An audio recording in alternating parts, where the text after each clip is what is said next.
And tonight on Politics Tonight, we're revisiting Enugu State governorship election with the governorship candidate of the Labour Party in Enugu State, Chibuike Amaechi, and member-elect Honorable Mark Chidi Obetta, representing Nsukka Igweze South Federal Constituency. Honorable Obetta, let me continue with you. Now, the Labour Party secured a majority in Enugu State House of Assembly with winning 14 seats out of 24. What does this mean for your party? What it means is that for the first time, Enugu State is going to have another party as majority party in the State House of Assembly. For 24 years, it has always been PDP all the way. They've never had a minority party or a majority party. So for the first time, the people have voted PDP out, and we won 14. What it means now that Labour Party will be the majority party, and PDP is now the minority party in the State House of Assembly. We are going to produce the Speaker. Labour Party definitely is going to produce the Speaker for the 10th Assembly in the Enugu State House of Assembly. What you need to produce the Speaker is simple majority. With 14 out of 24, you constitute majority in the House. So, and also for principal officers, they are going to have 10 principal officers in the House for the first time. They've only had majority leadership, but now they are going to have 6 for Labour Party and 4 for PDP, who have become the minority party in the State House of Assembly. Okay, so that's for your parties. But for the people, what does this mean for the people? It brings a lot of hope. It brings a lot of hope because the legislature, which is the fulcrum of every democracy, gives the common man hope that the legislature can checkmate what the executive is doing. So with 14 members, we are very sure, and producing the leadership of the House, we are very confident that they will checkmate, oversight whatever the PDP-led administration is going to do in the few months that they will be there. But because by the special grace of God, we are going to reclaim our mandate at the tribunal and at the court. All right, Honorable Doga, while you answer that, how can the Labour Party leverage on this to revive its fortunes in Enugu State? The fortunes are at its highest. What is there to revive? We're in control of the House of Assembly. We're in control of the National Assembly, regards to those who are representing Enugu State, both the Senate and the House of Reps, the Senate and the House of Reps. We're also going to take back the governorship position because nobody in Enugu State believes that LP lost. Nobody believes it. Nobody believes that at all. And the voice of the people is the voice of God. So we are going to go through the process which the law establishes. The tribunal. If we win at the tribunal, which we hope to do, then that's it. So we'll begin the process of really giving our people a government and an administration that they deserve in terms of infrastructure, in terms of delivering all the things that touch our people's lives. Roads, water, pension and gratuity, security, educational reform, health reform in its most fundamental sense, ease of doing business, and all those things that matter to our people. Urban renewal, environmental challenges are at its worst now. So we're going to do urban renewal. We're going to move Enugu State, the capital city, beyond the confines at where it is now, because there's stagnation now and anomie. Everywhere is dark and gloomy. So we're going to light up the place. We're going to revive enthusiasm. Bring back enthusiasm, bring back Nollywood. Enugu is a natural hub of Nollywood, both for Nigeria and Eastern Nigeria. But the place has become deserted now. Everyone has gone to Asaba and outside. But we are the natural home of Nollywood, Jack Oji, all of them. Zach Oji, all of them. So we are going to fire on all cylinders in different directions at the same time. So as quickly as possible, return hope to our people, revitalize Enugu State so that we can revitalize Eastern Nigeria. All right. Eastern Nigeria Renaissance will start from Enugu State. Immediately we'll start in a few months' time. All right, so let me take you back to pre-election. We didn't have enough time to talk about this during our last conversation. How was Labour Party able to resolve the disagreement over the party's governorship primary involving you? We went to court. The people who were the promoters or the persons who were contending with me didn't let go. So we went to the court, from the High Court to the Court to the Appeal, to Supreme Court, back to the Supreme again, until we won. There was a determination to take me out of the 30 tickets, to put me out. in order to disable Labour Party. They saw the victory coming. They know what I represent, the values I represent, what I embody. So they didn't want what has happened to happen. So eventually, we won at the High Court, we won at the Court of Appeal, we won at the Supreme Court. And we are going to win again, because that is for us, for now, is the will of God. All right, so just a few days ago, I had Comrade Ahanotu on the show, and we extensively talked about Labour Party and this post-election crisis. What's the fate of the party in the States? Enugu State, no, we are one. We are one, cohesive. Including those who did not want you to become the governorship. They were never in Labour in the first place. How do you mean? Those people were never in Labour in the first place. All those persons they were using to litigate us from the High Court to appeal to Supreme were never in the first place Labour Party. They were not registered members of They were not carry members of the party. They never believed in the party. They didn't embody the principles of the party. What the party represents or didn't represent. They were just buccaneers who were surrogates of the interests that have kept Enugu State down. So Enugu State is cohesive. Labour is cohesive and resolute and determined and united. Leadership is Kasmia Agbo, barrister, a visionary and far-sighted young man who has done well in galvanizing the party. And the party, we were there. As the flag bearer, I'm still the leader of the party, the current leader of the party. So I'm not going anywhere. And there are people who believe in what we are doing. So the party is very strong in Enugu State, and it's going to be strong for a very long time, I can assure you. All right, Honorable Obetta, a court nullified the candidature of a Labour Party in Kano and Abia State. What impact is this having on the party? None at all. I can tell you none. When we saw that judgment, we were all taken aback because we least expected that, from a federal high court or state high court. And from the news, what I saw, the governor-elect of Abia State, Alex Oti, has appealed that judgment, and I'm very certain that there's no basis for that because it is even a pre-election matter. So why should it come up after elections? So there's no locus standard for that case in the first place. So very soon it will be thrown out completely. So I know your party has, appealed the judgment. How confident are you that about upturning the ruling? It's just that the judgment of courts must be respected. You don't say, okay, it doesn't matter, really, because it could be made to matter. So respect for pronouncements of the judiciary is very important. It's in that sense only that I understand that appeals are being filed. But if you read that judgment, towards the end, the judge said that this matter does not apply to Abia State because Abia was not even joined. So it was just a media hype that had no connection with the actual thing that was delivered. The judgment was not going to affect Abia State at all because the judge stated there, the last lines of that judgment, that Abia was not joined. So it maybe, I don't understand the gimmicks that people play in Nigeria. There are some things that people ordinarily should not get into. But yeah, I don't know the reasons why we must get into something I should not get into. It's just a peculiar Nigerian illness. We hope with time, with the awareness that people have now, social media, enlightenment, a global village, we just hope and pray that Nigeria will inch towards some sort of civility or civilization that will make us really, really civilized people. If not, those kind of interventions are absolutely unnecessary. So it does nothing to Abia. It does nothing to the situation in Abia State at all. It changes nothing at all. I wanted to ask you if you're worried. No. I'm not worried at all. I'm not worried. At all. We are intact. You see, let me tell you, Labour Party produced 2 professors. Out of 35 House of Rep members elect, we have 2 professors in our midst. It tells you the quality of representation we're going to have at the National Assembly. So I'm not worried. We have the best hands. We produce the best hands during the elections. And I can guarantee today that by the time we are sworn in, we'll give Nigerians what they honestly want. We're going to give people quality representation. And you see a difference. We'll start making a difference.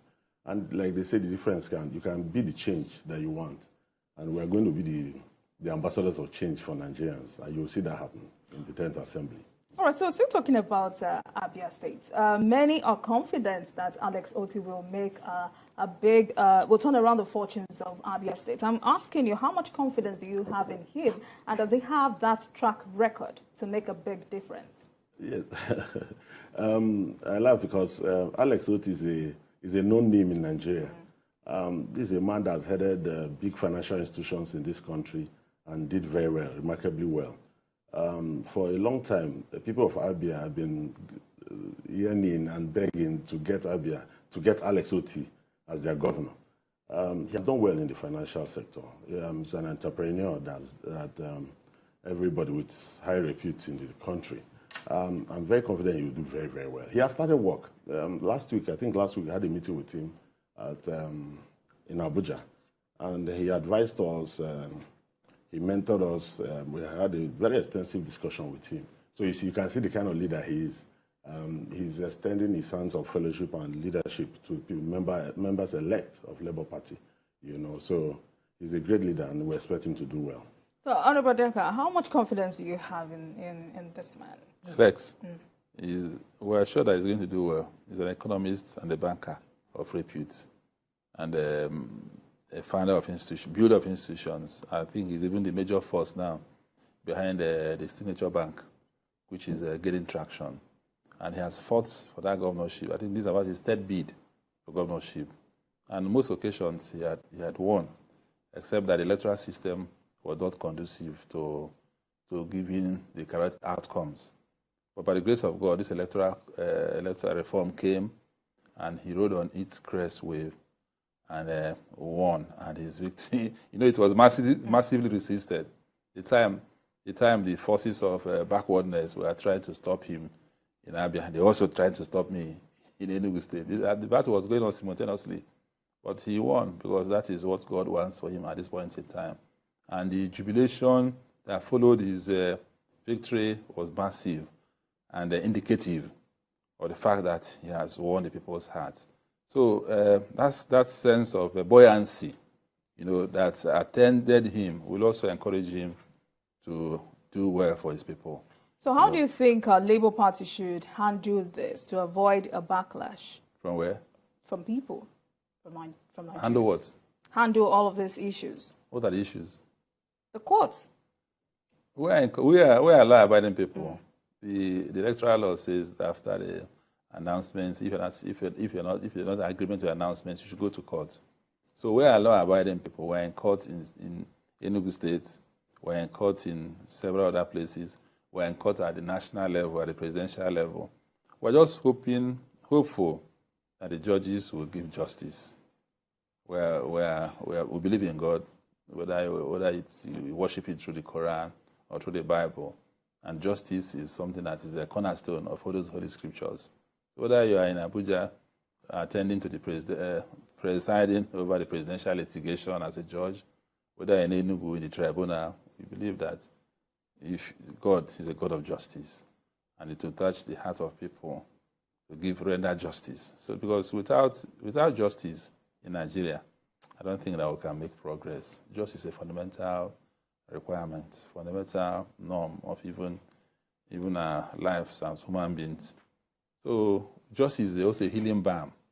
If you sense that justice has been done to a matter, you will relax, you will calm down, you're able to give in your best, you're able to forge ahead.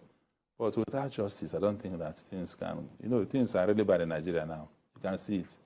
Immigration, people are living in droves, people are committing suicide, people are behaving in all sorts of abnormal ways. So we really need to sit down and work out how we are going to make progress so that Nigeria becomes the country of our dream, where there's inclusiveness, there's peace and progress and development. These things cannot happen without justice. And not justice being method, justice in fact and in form. So evident justice will help us. And we believe in the Labour Party that justice will come with time if we persevere. Honorable Obetta, for now, there is a governor-elect in Enugu State. So do you see the Labour Party offering the needed opposition against the incoming administration? We're already in opposition already. We're an opposition party. We'll continue to play our role as opposition party. The most important thing is to make sure that the wastages, the bad governance that we have seen over the years in Enugu State is stopped. We'll continue to play that role because the people that elected us for good representation, they elected us for the change that they want to see in Enugu State. We have guys with impeccable character in the House of Assembly that will be sworn in the House of Assembly. They also play their role. But we must join hands to bring development where law-abiding party members and whatever we have to do to develop Enugu State, we'll do that, even as an opposition party. But we will make sure that everything that is done is done according to law. So, Honorable Chibuike, I mean, you participated in the Enugu PDP primary that produced Peter Mba as the candidate of the party before you moved to Labour Party. Has he reached out for reconciliation or for collaboration in his government? No. Have you reached out to him? Not that we're expecting anything like that. We have to. The process must be exhausted first. We don't believe in the outcome as announced by INEC, working together with PDP. We don't accept that outcome. So this is not time for extending any gestures or any niceties. We are going to follow the process to its end. And thereafter, we'll decide what to do as a party, as a people. So we're not in a hurry to be nice to anybody or anything. All right. So how will you describe the ability of Peter Mba to bring the needed development to Enugu State? It won't arise. That appraiser won't arise now. It won't arise now. He is the governor-elect as we speak. He has not started. So later, even if he starts, he has to tell us where he's going, or we'll see from his dance steps. Well, he has said that... I don't want to talk about... Let me tell you the things he has said. He said he will be fair to all. He also said he will end a perennial water crisis in Enugu State within 180 days. Do you believe he has what it takes to do that?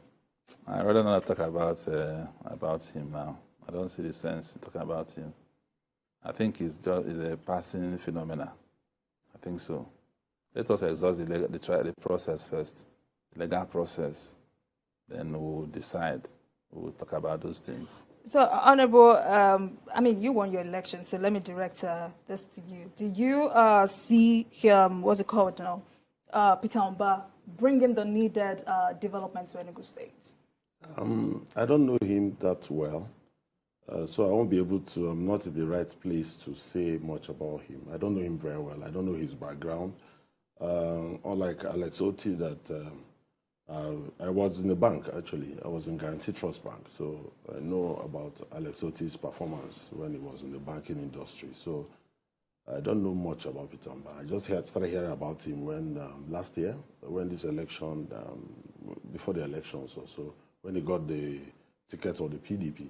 So I don't know much about him, and I've not read anything about him. So I won't be able to say that this is what he can do. I can't say about his capacity to deliver.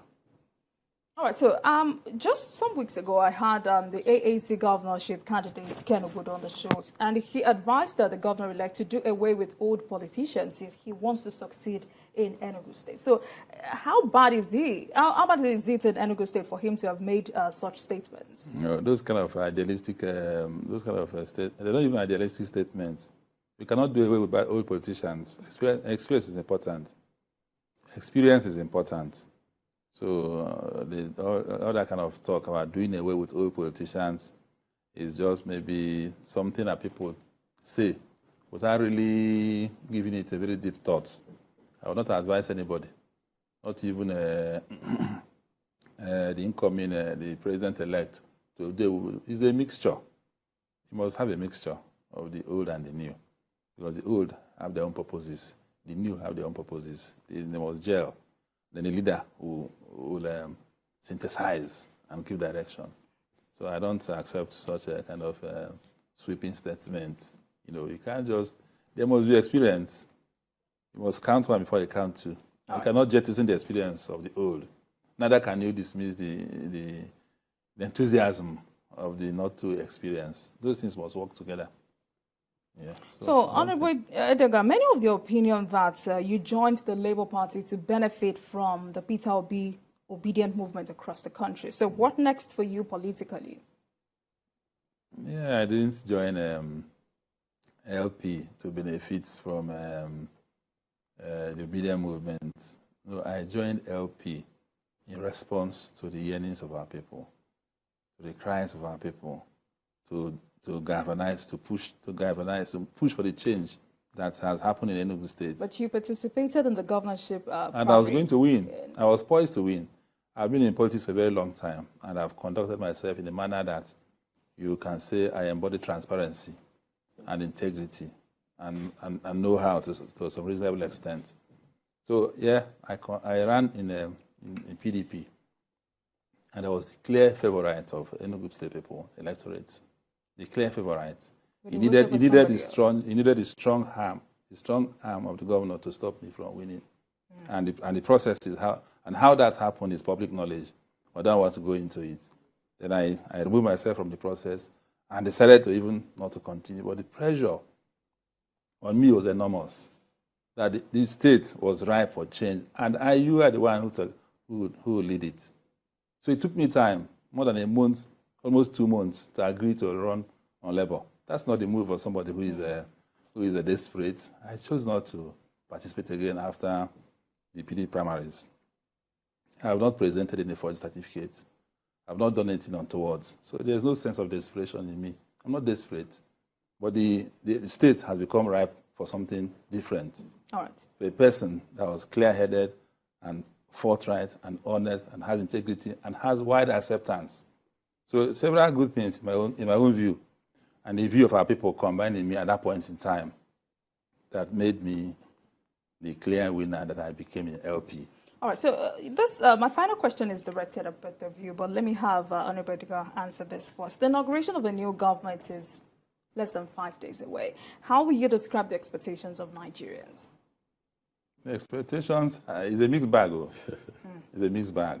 Lots of people are not happy about the outcomes everywhere.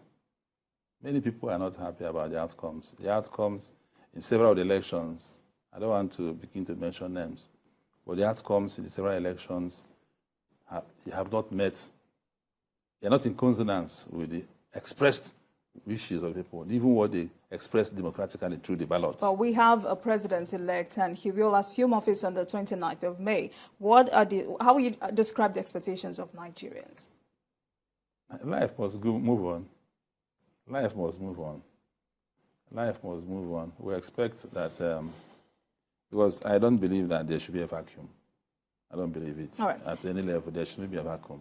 So all those who have become beneficiaries of what has happened now can become forces for change. All right. They can find out what the people really want and see whether they can move in that direction. Thank you. Honorable Chidi. Nigerians expect a lot. The outcome of the elections was not actually the will of the people, majority of Nigerians, I can tell you. From my state, yes. In my state, that's an assumption. Yeah, in my state, I can tell you, you practice investigative journalism, so you can investigate what is going on, especially in my state, Enugu State. People are not happy. These things come with a lot of joy when you hear that there's an inauguration coming up in 5 days. But if you go to Enugu State, there's no excitement, there's nothing happening there. Everywhere is gloomy. All right. That's Enugu State, I must say. Yeah. You cannot use Enugu State. Is Enugu State we're talking about, really? No, I'm talking about Nigeria as a whole. It means you didn't get my question, but then thank you very much, We got it. We don't want to go in that direction for coming for now. On the program. Tonight on the program, we discussed revisiting Enugu State governorship election with the governorship candidate of Labour Party in Enugu State, Chibuike Amaechi, and member-elect Honorable Mark Chidi Obetta, representing Nsukka Igboeze South Federal Constituency. Thank you very much, gentlemen, for coming. Thank you so much.